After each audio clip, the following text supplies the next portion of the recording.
ओम नमो भगवते वास. ज्याला आतून गाठ नाही भगवंताचा स्वीकार करतो. माझा का स्वीकार करत नाही? मी आतल्या गाठीचा आहे. मी भामताय तुमच्या समोर जरी बोलतोय तरी माझ्यातला भामतेपणा मला कळतो. स्वतःचे दुर्गुण कळावेत ना, माझा स्वभाव आहे. माझं स्वतःच रुटीन न्यायचं. मी म्हणाल तेच खरं आणि पुन्हा त्यांनी मी माझ्याच मनाने विचार करायचा हा आणि तर्क लावायचं आणि तर्क लावून तेच खरं समजायचं आणि समोरच्याच्या डोक्यावर बळच लादायचं. दुर्गुण आहे माझ्या अंगात, मला दिसतो. मी त्याच्यावर कंट्रोल करण्याचा प्रयत्न नक्की करतोय. ज्या दिवशी स्वतःतले दुर्गुण त्यांनी दिसू लागतात त्या दिवशी समजायचं भगवान कृपा करतोय, माझा देव माझ्यावर कृपा करतोय म्हणून माझ्यातले दुर्गुण मला दिसत आहेत. आपलं आपलं पाहून घ्या. महत्वाची गोष्ट सांगतोय, देवानं कृपा केल्याशिवाय दुर्गुण पण दिसत नाहीत. महाराज वेणूमध्ये त्यांनी फार चांगली गुण आहेत. मोकळा आहे आतून, माणसाला आतून मोकळा असा. या घरात किती व्यस्त असला आणि ग्रस्त असला तरी आतून मात्र तू मोकळा असावा. देव त्याचा स्वीकार करतो. असे वेणूचा स्वीकार भगवंतानं केला. यानंतर त्यांनी महाराज वेणुगीत वर्णन करून सांगितल्यानंतर संक्षिप्त रूपाने त्याच्या पुढे त्यांनी हेमंत ऋतू आला. या हेमंत ऋतूमध्ये त्यांनी हेमंती प्रथमे मासी नंद ब्रज कुमारिका, काही कुमारिका त्यांनी आहेत व्रजभूमीतल्या, ज्यांनी कन्हैयाला पाहिले, सगळ्या विभोर झालेल्या आहेत. त्यांच्या मनामध्ये एकच भाव आहे, परमात्मा आपला व्हावा. पण सगळ्या गोपिकांनी मिळून व्रत करायला सुरुवात केली. भल्या पहाटे जागं व्हावं, यमुनेच्या काठावर जावं, वस्त्र पाण्याच्या काठावर काढून ठेवायचे, स्नान करायचं, वस्त्र परिधान करून वाळूची मूर्ती देवीची तयार करायची आणि त्या देवीच्या समोर विनवणी करायची. कात्यायनी महामाये महायोगिन्नधीश्वरी नंदगोपसुतम देवी पतिं मे कुरुते नमः. नंदराजाचा मुलगा पतिरूपानं आम्हाला प्राप्त व्हावा अशी त्यांनी अपेक्षा त्या देवीच्या समोर करायची. कात्यायनी देवी. आपण सतीचं चरित्र ऐकलं ना, तिच्या शरीराचे खंड खंड झाले. त्याच्यातला त्यांनी तिच्या केसांचा भार वृंदावनात पडला होता. तिथे एक शक्तीपीठ आहे, त्याला कात्यायनी पीठ म्हणतात. म्हणून कात्यायनी देवी त्या ठिकाणी वास्तव्य करते. पण कात्यायनीची उपासना गोपिका करू लागल्या, परमात्मा पतिरूपाने प्राप्त व्हावा म्हणून.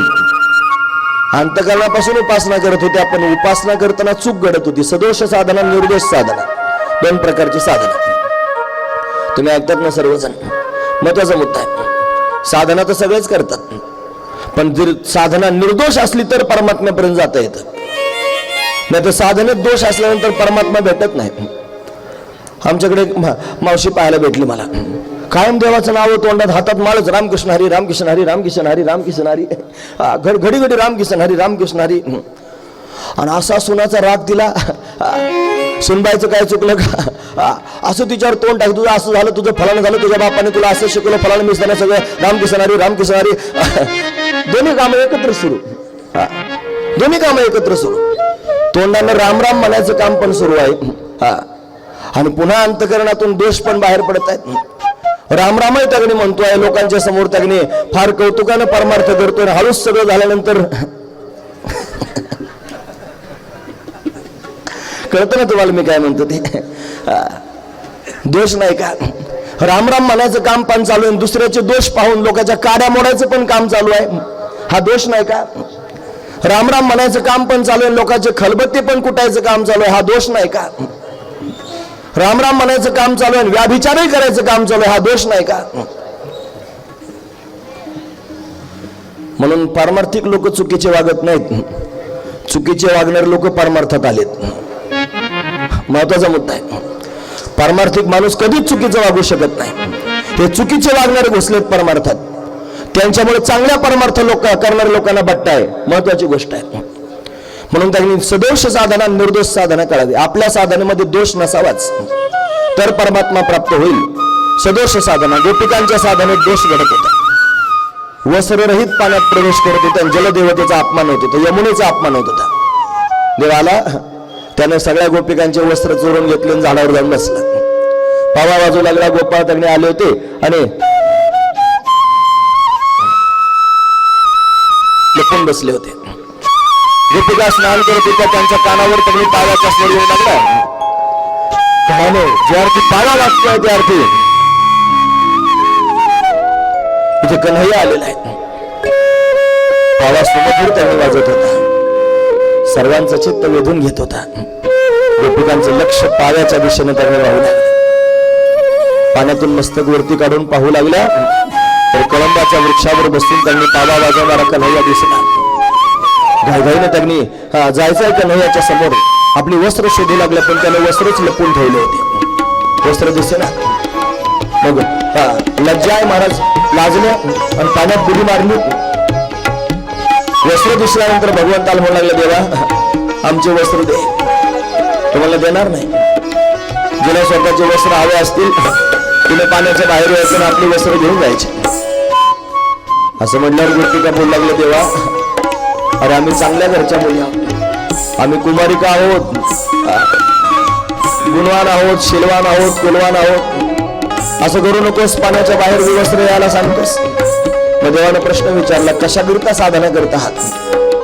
म्हणजे तुझ्या प्राप्ती करता. काय म्हणून प्राप्त करायचंय मला? म्हणजे तू आमचा मालक असला पाहिजेस, तू आमचा पती व्हावास. पती शब्दाचा अर्थ कळतो ना तुम्हाला? पती शब्दाचा अर्थ आपण सगळेजण नवरा असा करतो, नवरा म्हणजे पती, तसा अर्थ होत नाही. पाती रक्षती लोकमिती पती, म्हणून सर्व लोकांचं भरण पोषण करणारा, रक्षण करणारा जो आहे त्याला पती म्हणतात. पण जगाचा मालक जगतपती आहे, तू आपल्या सगळ्यांचा मालक आहे. गोपिकांचं म्हणणं होतं की आमच्यावर त्यांनी सत्ता फक्त परमात्म्याचीच असावी, दुसरी कोणाचीच नसावी, याला म्हणायचं पती.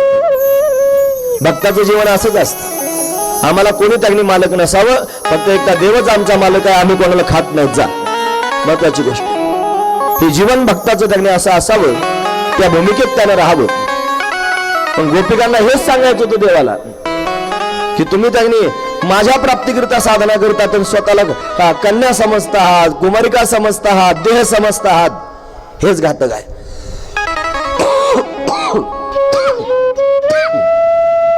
भगवंतानं चीर हरण केलं म्हणजे काय केलं? देह अहंकाराचं हरण केलं, देह भावच घालवला आणि गोपिकांना अशा पद्धतीनं उपकृत केलं. महाराज भगवान कृपा करतो, कोणत्या तरी माध्यमातून कृपा करतो. लोक म्हणतात तुमच्या देवानं गोपिकांचे कपडे चोरून न्यावेत का, वस्त्र चोरावेत का? तुझी नजर खरकटी आहे, महत्वाची गोष्ट आहे. तुझी नजर चांगली नाही. देवाचं वय 9 वर्षाचं आहे. किती? 9 वर्षाचं वय. 9 वर्षाच्या लेकरावर आपण व्याभिचाराचा आरोप करतो. महत्वाची गोष्ट आहे, लक्षपूर्वक आहे का मी काय सांगतो ते? 9 वर्षाची पोरं आपल्या घरात नाहीत का? जरा बघा बरं, 9 वर्षाची पोरं व्याभिचार करू शकतात का? काय केलं देवानं? देवानं व्याभिचार केला नाही. देवानं त्यांनी अशा पद्धतीनं उगीच त्रास द्यायचा म्हणून त्रास दे शिकवलंय काहीतरी, त्याच्यातून संदेश दिलाय काहीतरी. चिरहरण म्हणजे काय? देह अहंकाराचं हरण, देहभाव घालवला, याला चिरहरण म्हणायचं. पण आपल्या नजरेने पाहायचं नाही, आपल्या चष्म्यातून पाहायचं नाही, जरा शास्त्राच्या नजरेनं पाहायचं, जरा संतांच्या नजरेनं पाहायचं. कथा ऐकायची म्हणजे गोष्ट ऐकायची नाही, त्यातला भाव ऐकायचा. हा महत्वाचा विचार आहे. का बरं एवढ्या कठोर शब्दांमध्ये मी बोलत असेल? त्याचं कारण चुकून सुद्धा माझ्या भगवंताच्या चरित्रावर कोणी बोट दाखवू नये म्हणून, एवढाच माझा उद्देश आहे. बाकी माझं काय म्हणणार आहे? तर लोक त्याने देवाच्या चरित्रावरही आक्षेप घेतात महाराज, म्हणून त्याच्या चरित्रावर आक्षेप घ्यायचं काय काम नाही महाराज, त्याला सगळं करता येतं आणि आपण त्याच्यासारखं करू शकत नाही. आता लगेच गोवर्धन लीला आली जवळ. लोक म्हणतात मग तुमच्या कृष्णाने एवढं सगळं अमुक केलं, त्याने एवढ्या 16,108 बायका केल्या, आम्ही 10-5 केल्या म्हणून कुठे बिघडलं? तुला तेवढंच दिसलं फक्त, तेवढ्या बायका केल्या. आमच्या कृष्णाने त्यांनी सगळा अग्नी पिऊन घेतला होता, एखादा ढेपसा खाऊन दाखव तू, जमलं तर जमलं तुला. सरळ गोष्ट आहे, जमतं का बघ थोडस. पण तुमच्या कृष्णाने एवढ्या बायका केल्या होत्या, आमच्या कृष्णाने डोंगर उचलला होता, तुला गोणी उचलते का बघ थोडीशी. बरोबर आहे म्हणतात, देवे उचलली सोबळे मेदिनी आणि तुमच्यानी गोणी उचलवे. तुमच्याच्यानं गोणी उचलली जात नाही. 100 किलोचं त्यांनी पोत होतं, 50 किलोचा कट्टा केला. आता 50 किलोचं उचलत नाही, त्याला कूच लागतो. आता 30वर आलं नाही का, उचलतच नाही. आणि देवानं डोंगर उचलला आणि मी देवासारखं करीन, काय करतो? असं नाही करता येत महाराज. त्याचं चरित्र फक्त ऐकायचं, चरित्र ते उच्चारावे, आचरावे नाही. ते आचरायचं नाही, उच्चारायचंच आहे फक्त. ते आनंद घ्यायचा आहे त्याच्यातला. ते फक्त तोच करू शकतो, कारण तो कर्तुम अकर्तुम अन्यथा कर्तुम शक्तीचा दाता आहे.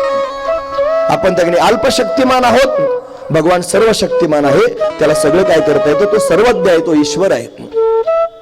सर्व सत्ताधीश आहे, पण आपण त्याची बरोबरी करायची नाही. आपण फक्त त्याचं चिंतन करायचं, हा आपला धर्म आहे. आणि आपल्याला सांभाळायचा हा त्याचा धर्म आहे. त्यानं नाही सांभाळलं तर मग त्याच्याकडे बोट दाखवा, तिथे चिंतन करतो का सांभाळत नाही सांग. असो, चिरहरण भगवंतानं अशा पद्धतीने लीला केलेली आहे. जीवपानाचा हरण त्यांनी करून घेतलेला आहे. आणि खरं सांगू का, जीवरूपी स्त्रीचा पती जर कोण होत असेल तर फक्त परमात्माच होऊ शकतो, दुसरं कोणी होऊ शकत नाही. पण आपण सर्वजण जीव आहोत आणि जीव हा प्रकृतीच्या कक्षेत आहे, म्हणजे तो स्त्रीलिंगी आहे.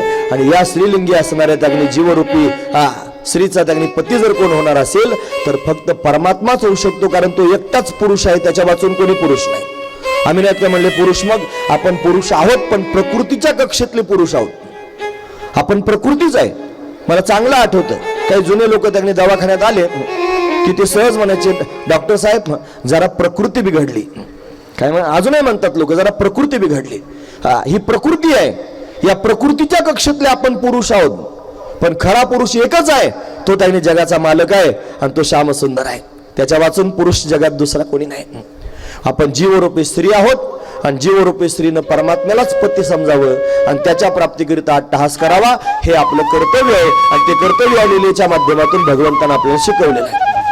म्हणून एक कथा ऐकायची आणि त्याच्यातून काय शिकायचं याचाही निर्वाळा मी तुमच्या समोर करून ठेवतोय. यानंतर भगवंतानं यज्ञ पत्नींवर कृपा केली, तो प्रसंग आहे. आणि आता त्यांनी सगळं गाव सजवलं होतं. त्यांना कळालं ते भागवत सांगणार आहेत सगळे, म्हणजे मी काय केलं हे त्यांना काय तुम्हाला नाही कळालं. यज्ञ पत्नींवर कृपा केली म्हणजे लांबच प्रसंग आहे महाराज मोठा. यज्ञ पत्नींवर कशी कृपा केली त्याचा विस्ताराचा प्रसंग आहे, असं ते आता मला सांगायला वेळ नाही. गाव सगळं सजवलं होतं. भगवंताने विचार केला, सगळं वृंदावन सजवलेलं आहे, काय झालं असेल, कशाकरिता सजावट आहे. एक यज्ञ होणार होता. भगवंताने नंदबाबांनाच जाऊन विचारलं. हरिम श्री भगवान वाच हे कथ्यता मे पितक्कोयम संभ्रमो वा उपागतः किं फलं कस्य चोद्देशे केन वा साध्यते मखाः. काय उद्देशाने त्यांनी यज्ञ करतात ते सांगा, नंदबाबांना विचारलं. नंदबाबांनी सांगायला सुरुवात केली. नंदवाच हे पर्जन्यो भगवान इंद्रो मेघस्तस्य आत्ममूर्तयः ते आविर्षन्ति भूतानां प्रियनं जीवनं तया. इंद्र त्यांनी देव आहे, तो त्यांनी आपल्यावर कृपा करतो आणि तो त्यांनी मेघांना पाठवतो, मग ते वर्षाव करतात, मग पर्जन्य त्यांनी होतं आणि मग आपण सुजलाम सुफलाम होऊन आनंदाचं जीवन जगतो. देवाने हे ऐकल्याबरोबर देव रागावला. तुम्हाला इंद्राची पूजा करण्याकरिता यज्ञ करायचा आहे, खबरदार म्हणलं जर इंद्राची पूजा करण्याकरिता यज्ञ करत असाल तर. का बरं, कोण लागून गेला म्हणे तो इंद्र. इंद्र त्याचं काम करतोय, तो नौकर आहे, त्याला नियुक्त केलेला आहे त्या स्थानावरती. मग सुखदुःख आपण कसे बघतो, आणि कर्मणा जायते जंतु कर्मणेव विलीयते सुखम दुःखम भयम क्षेमम कर्मणेव अभिपद्यते. ज्याच्या त्याच्या कर्माचं फळ ज्याला त्याला प्राप्त होतं असं त्यांनी सांगायला सुरुवात केली. म्हणजे मग काय केलं पाहिजे, म्हणजे इंद्राचा यज्ञ करू नका. आपल्या सर्वांना सुख प्राप्त होत असेल कोणामुळे, तर ते गोवर्धनामुळे प्राप्त होतं. गोवर्धनावर गवत उगवतं, आपल्या गायी गवत खातात आणि आपल्या गुण मिळताना आपण आनंदी होतो. पण पूजाच करायची असेल तर गोवर्धनाची पूजा करा असं देवानं सांगितलं. काही वयोवृद्ध म्हातारे त्यांनी गोपाळ समोर आले. ते म्हटले त्यांनी असं करू नका, इंद्र जर रागावला मग काय होईल. ते म्हणले बघू काय होईल ते होईल. चला म्हणले आपण सगळेजण गोवर्धनाची पूजा करू. गोवर्धन फार सुंदर आहे, फार दिव्य आहे, त्याला 4 हात आहेत, 16 सुकुमार आहे, त्याच्या मस्तकावर मुकुट आहे, खाऊ घातलेलं खाते सुद्धा. गोपाळांना आश्चर्य वाटायला लागलं, म्हणजे बघितलं याचा गोवर्धन कसा आहे. पण सगळे गोपाळ त्यांनी नटून थटून शृंगार करून गोवर्धनाची पूजा करण्याकरिता जाऊ लागले. 56 भोग तयार केलेले होते. ते सगळेचे सगळे भोग त्यांनी घेऊन गोवर्धनाच्या समोर नेऊन ठेवलेले आहेत. ते भोग आपण ऐकणार आहोत. मैं तो गोवर्धन को जाऊं मेरे वीर माने मेरा मनवा. मैं तो गोवर्धन को जाऊं मेरे वीर माने मेरा मनवा. गोवर्धन को जाऊं मेरे वीर माने मेरा मनवा. गोवर्धन को जाऊं मेरे वीर माने मेरा मनवा. नाई माने मेरा मनवा, नाई माने मेरा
सात शेर की करू कड़ाई सात शेर की करो कड़ाई की करू कड़ाई सात शेर की करू कड़ाई तननी को जनो गिरनी नैना रे मेरा मोरा गोवर्धन को जनो नैना रे मेरा मोरा गोवर्धन को जनो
सर्व गोप गोपी भगवंताचं म्हणणं ऐकून 56 भोग आपल्या बरोबर घेऊन गोवर्धनाची पूजा करण्याकरिता निघाले.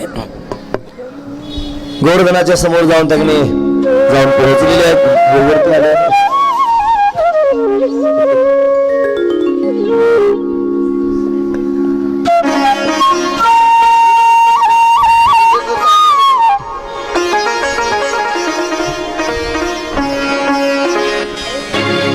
सर्वजण गोवर्धनाची पूजा करू लागलेले आहेत. सगळे गोपाळ म्हणले का रे देवा, तू तर म्हणत होतास, हा हेच म्हणले, तू तर म्हणत होतास असा सावळा सुकुमार आहे, उंच आहे, 4 हात आहेत, फार सुंदर दिसतो, कुठे तुझं गोवर्धन? आता देवाला असं वाटलं की आपणच म्हटलं यांना. देवाने काय केलं माहितीये? देवाने स्वतःच गोवर्धनाचं रूप धारण केलं आणि चतुर्भुज असणारं रूप त्यांनी गोपाळांच्या समोर प्रत्यक्ष प्रगट केलं. गोपाळांनी त्यांनी भगवंताला पाहिलं.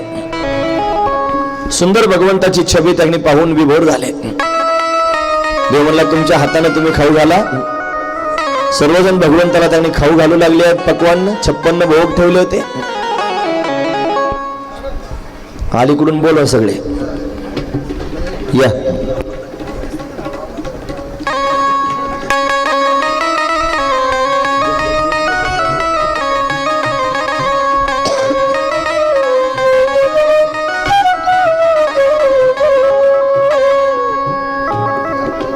भगवान त्यांनी पक्वान खातो आहे. सर्वजण त्यांनी म्हणू लागले, देवा तुझा देव तर त्यांनी पक्वान खातो, खातोच आहे, खातोच आहे, खातोच आहे. मनातली मनात म्हणाली, थोडा आमच्याकरता ठेव ना म्हणाव. इंद्राचा यज्ञ झाल्यानंतर सगळ्यांना इंद्राला द्यावा लागत, बरंच आपल्याला शिल्लक राहत. भगवान म्हणलं असं आहे, ज्यांच्या अंतकरणामध्ये या गोवर्धनाविषयी प्रेम आहे, हा गोवर्धन त्यांच्याच हातचं खातो, दुसऱ्या कोणाचं खात नाही. तुम्ही भाग्यवान आहात, तुमच्या हातचं देव खातो आहे. सर्वांना आनंद वाटला. गोवर्धनाची पूजा सर्वांनी अशा पद्धतीने केलेली आहे. कथेमध्ये गोवर्धन लीला सुरू झाली आणि गोवर्धन पूजा असेल की यजमानाने त्यांनी गोवर्धनाची पूजा करावी लागते. यजमान सपत्नीक अशा पद्धतीने गोवर्धनाची पूजा करतायत. श्री गोवर्धन महाराज महाराज तेरे नाथ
सकाळ झाल्यासारखंच वाटलं आहे ना. असं मधून मधून सांगणाऱ्यानं म्हणलं पाहिजे, म्हणजे ऐकणाऱ्याला उभारी येते. असं चांगलं ऐकतात म्हणजे मी लवकर थांबेल असा विचार करू नका.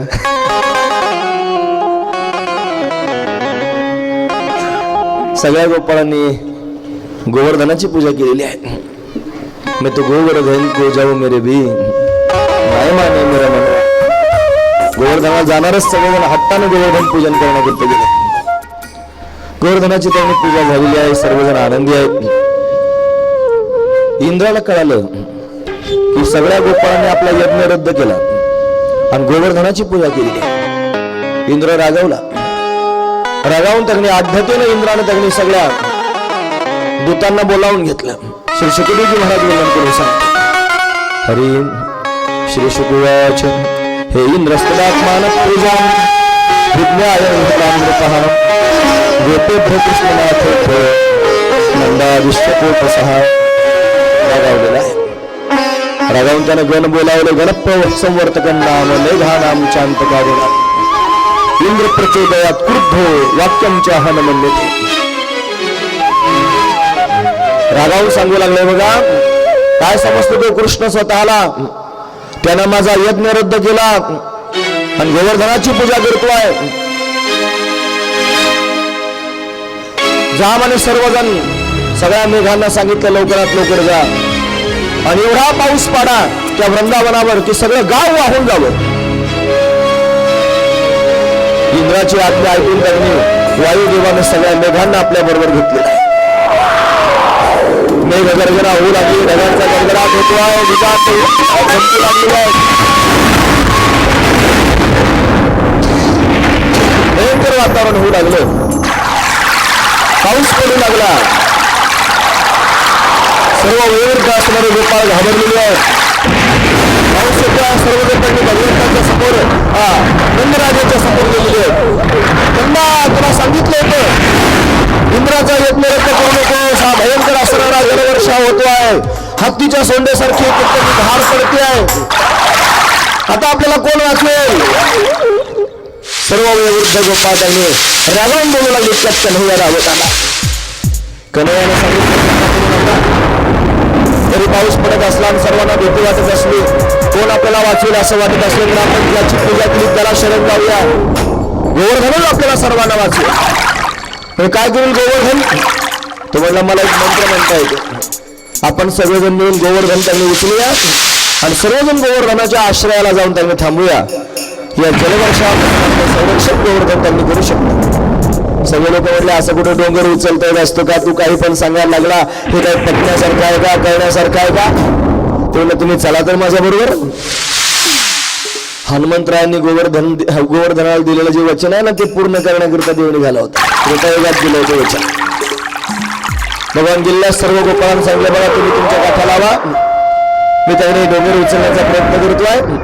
गैजाने भगवंताला स्पर्श केल्याबरोबर त्यांनी गोवर्धनांच्या आकाशात उचलल्या जावं. ज्याला सगळी सृष्टी निर्माण करता येते, ज्याला जीवजंतू निर्माण करता येतात, ज्याने डोळ्याच्या जागेवरच डोळे दिले, ज्यानं कानाच्या जागेवरच कान दिला, ज्याने त्यांनी प्रत्येक गोष्ट जिथली तिथे दिली. लोक म्हणतात हे सगळं नैसर्गिक आहे, हे आपोआप येतं. एखाद्या कुत्र्याच्या घरी मांजर जन्माला आलेली पाहिली का? सगळं कसंच का बरं होतं? महत्वाचा विचार आहे. हे सगळं भगवंताने ठरवलेलं आहे, त्याने ठरवल्याप्रमाणेच होत आहे आणि ते आपण स्वीकारलंच पाहिजे. जे स्वीकारत नाहीत ते अकलीचे तारे तोडतात आणि स्वतःच आहे अशा पद्धतीने वेळ खर्च करतात. ज्याने स्वीकारलं तो आनंदी होतो. भगवान सर्व काही करू शकतो. सहज गोवर्धन उचलला, मला उचलला जाऊ लागला. आता एवढं त्यांनी वरतून पाणी पडत आहे, मग वरचं पाणी जरा विचारपूर्वक जर त्यांनी ऐकत असाल तर वरून पडलेलं पाणी खालीच येणार ना महाराज. गोवर्धन जरी गोपाळाने उचलून धरला असला तरी पाणी खालीच येणार, मग वाहूनच जाणार की नाही गोपाळ खालून. नेमकं काय होत असेल? शहापूरच्या बाबांकडून ऐकलं होतं बरं. ते म्हटले की वासुकी सर्पाला बोलावलं होतं आणि त्या सर्पाला सांगितलं होतं या गोवर्धनाच्या भोवती तू वरती वेढा मार, त्या वासुकीचं तोंड आणि शाळा आलेल्या आत्मा पुढच्या युगात पाणी प्यायला त्यावेळेस पाणी देईल. त्यांचं आवाहन केलं, बोलून घेतलं. जिथं तोंड आणि शेपूट एकत्र झालं होतं ना त्या सर्पाचं, तिथून पाणी त्यांनी पडत होतं आणि आगस्तीने त्यांनी पाणी पिऊन घेतलं. सगळं थेंब बरं खाली येऊ दिलं नाही. अशी कथा साधू संत वर्णन करून सांगतात. कुठे सांगतात सुदर्शन चक्र फिरत होतं, सुदर्शनाने पाणी येऊ दिलं नाही. पण गोपाळांना वाचवण्याकरिता भगवंतानं गोवर्धन धारण केला आणि सर्वांचं संरक्षण केलं. 7 दिवसापर्यंत धो पाऊस पडत होता. सगळे कोरडे ठाक झाले ढग आणि हताश होऊन त्यांनी निघून गेले महाराज. सगळ्या गोपाळांनी काठ्या लावल्या होत्या आणि देवाने एकट्याने डाव्या हाताची करंगळी लावली होती. गोपाळ मनातली मनात म्हणायला लागले, वारे वा, काय समजतो म्हणे स्वतःला, आम्ही एवढ्या काठ्या लावून आहोत आणि एकट्याने फक्त करंगळीच लावली. कशाला लावली म्हणत ती तरी आमच्याकडून उचलून घेतला गोवर्धन, घे म्हणावं काढून करंगळी तुझी. मनातली मनात चालू होत. एखादं जर समर्थ डॅशिंग समोरून माणूस असला ना, त्याच्या तोंडावर कोणीच काय बोलत नाही, गपचूप आपलं चालू असतं, मनातली मनात चालू असतं. तसं मनातली मनात चालू होतं. पण त्याला काय माहिती, हे मनातली मनात बोललेलं पण समजून घेत आहे, याला मनातलं पण कळतंय. मनकवडा त्याचं नावच आहे, मनकवडा. त्याला मनातलं कळालं गोपाळांच्या, अरे असं आहे. तुम्हाला अभिमान झाला काय गोवर्धन उचलल्याचा. देवानं करंगळी फक्त वाकडी केली. ती करंगळी वाकडी केल्याबरोबर एवढा भार गोपाळांवर आला, त्यांच्या लक्षात आलं, व्याकुळ झाले, घाबरले, देवाच्या करंगळीकडे पाहू लागले. करंगळी वाकडी केलेली आहे. त्यांना कळालं यानं करंगळी वाकडी केल्यामुळे आपल्यावर भार आलेला आहे. घाबरून व्याकुळ होऊन देवाला म्हणून, देवा असं करू नकोस, तुझी करंगळी सरळ कर. देवाला मग फुगीरपणा कशाला आला तुमच्याकडं, आम्ही गोवर्धन उचलला म्हणून कशाला रे म्हणलं. ते घ्या तुमच्या काठ्या काढून. सगळ्यांनी काठ्या काढून घेतल्या आणि यानं एकट्यानंच गोवर्धन धारण केलं करंगळीवर. याला गोवर्धन लीला असं म्हणतात.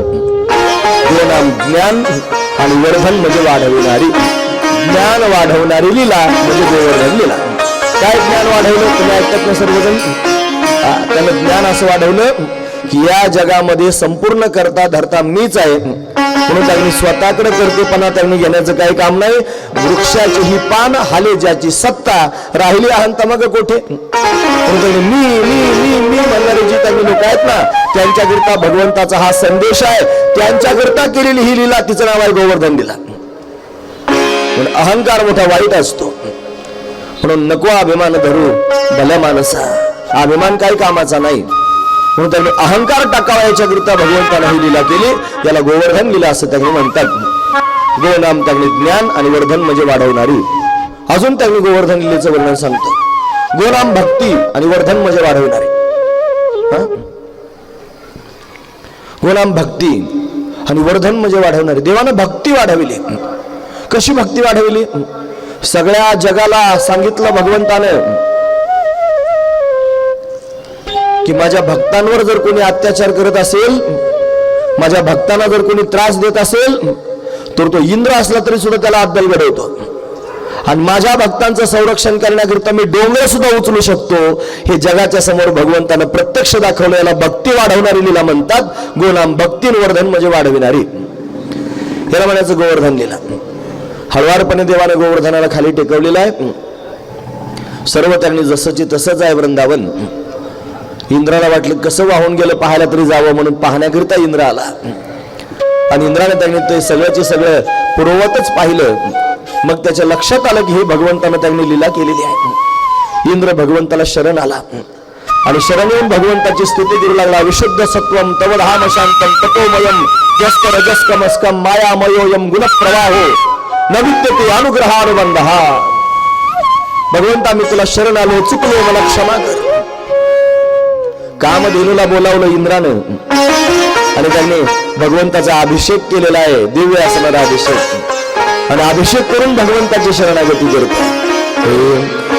गिरिराज भवन आये आपलीशर, गिरिराज भवन आये आपलीशर, गिरिराज भवन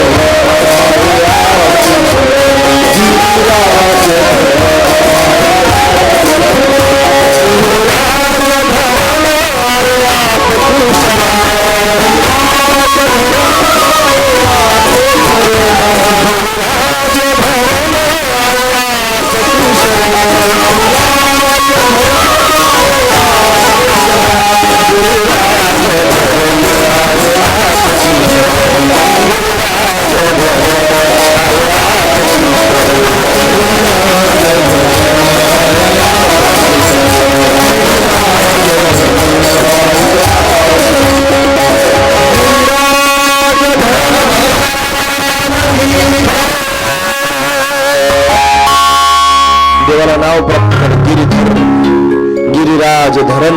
ही त्याला नवीन नावं प्राप्त झाली. एका लिलेतून एक नाव त्यांनी प्राप्त झालं. अशा अनेक लीला करतोय. आता त्या सगळ्याच लीला आपण विस्तारानं ऐकाव्यात असं प्रत्येकाला त्यांनी वाटतं. विस्तार करण्यात वेळ माझ्याकडे नाही. 3 तासाची कथा असते आणि आज आपल्याला रासलीला सांगायचे. महाराज रासलीला सांगायलाच 3 तास लागतात, आहे की नाही?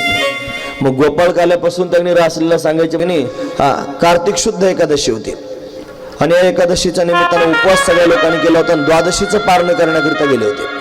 द्वादशीचं पारण म्हणून रात्रीच त्यांनी जाऊन पोहोचले. आता द्वादशीला त्यांनी पहाटेच लवकर उठून स्नान वगैरे करून अशा पद्धतीने पारण करायचं होतं. पण रात्र झालेली कळालीच नाही. म्हणजे पहाट झाली असं समजून त्यांनी रात्रीच नंदबाबा स्नान करण्याकरिता घुसले. निम्म्या रात्रीच, रात्रीच्या 2:30 वाजता. तुम्ही ऐकता सर्वजण, महत्वाचा मुद्दा आहे. याला आसुरी वेला म्हणायचं. आसुरी वेला.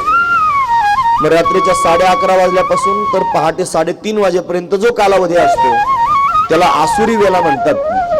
त्याच्यामध्ये त्यांनी मंगल कार्य केले जात नाहीत. स्नान संध्या वगैरे त्यांनी त्या काळात केली जात नाही. भोजन वगैरे त्या काळात केलं जात नाही. तुम्हाला लवकर आवरून घ्या कथा. 11:30च्या पुढे जेवायचं असतं. असो, नंदबाबा त्यांनी स्नान करण्याच्या उद्देशाने गेले. पहाट झाली समजून रात्रीच प्रवेश केला. पाण्यामध्ये जलदेवतेचे म्हणजे वरुण देवाचे काही दूत आले होते. त्याने नंदबाबांना त्यांनी पकडलं आणि वरुण लोकात घेऊन गेले. तर सगळेजण त्यांनी सकाळी जागे झाले. सर्वजण त्यांनी दिसू लागले. नंदबाबा दिसत नाहीत. सर्वजण शोधतात कुठे गेले असतील. तिथे त्यांनी वरुणाच्या समोर नंदबाबाला नेल्यानंतर वरुणानं ओळखलं, अरे हे तर भगवंताचे वडील आहेत, यानं कसं काय आणलं म्हणून लवकरात लवकर नेऊन घालायला निघाले सेवक. पण दुसऱ्या क्षणाला त्यांनी वरुणाला लक्षात आलं की नको, यांना थांबवा. म्हणे का बरं? यांना जर थांबवून ठेवलं तर यांचा शोध घेण्याकरिता देव इथपर्यंत येईल. देवानं आपल्या घरी यावं म्हणून त्यांनी नंदबाबांना तिथंच थांबवून ठेवलं. इकडे भगवंतानं त्यांनी शोधाशोध सुरू केली. कळाला वरुणाकडे त्यांनी भगवान नंदबाबा गेलेले आहेत. देव घाईघाईनं वरुण लोकांमध्ये जाऊन पोहोचला. रागावलेल्या डोळे लाल केले आहेत. आता वरुणाला काहीतरी त्यांनी दंड देणार आहेत. त्यात वरुण शरण आला. जलदेवता शरण आली आणि त्यांनी भगवंताचं स्तवन करू लागले. देवा चुकलो, मला तुमचा महिमा कळा. नमस्तुभ्यं भगवते ब्रह्मणे परमात्मने न यत्र श्रूयते माया. तुम्ही त्यांनी समर्थ आहात. सृष्टी निर्माण करा, लोकसृष्टी विकल्पना. पण असे तुम्ही त्यांनी आहात. हे जाऊ द्यायचे का? गार लागले. गिरिराज धरण आयापती शरण. गिरिराज धरण आयापती शरण. गिरिराज धरण आयापती शरण.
Yes.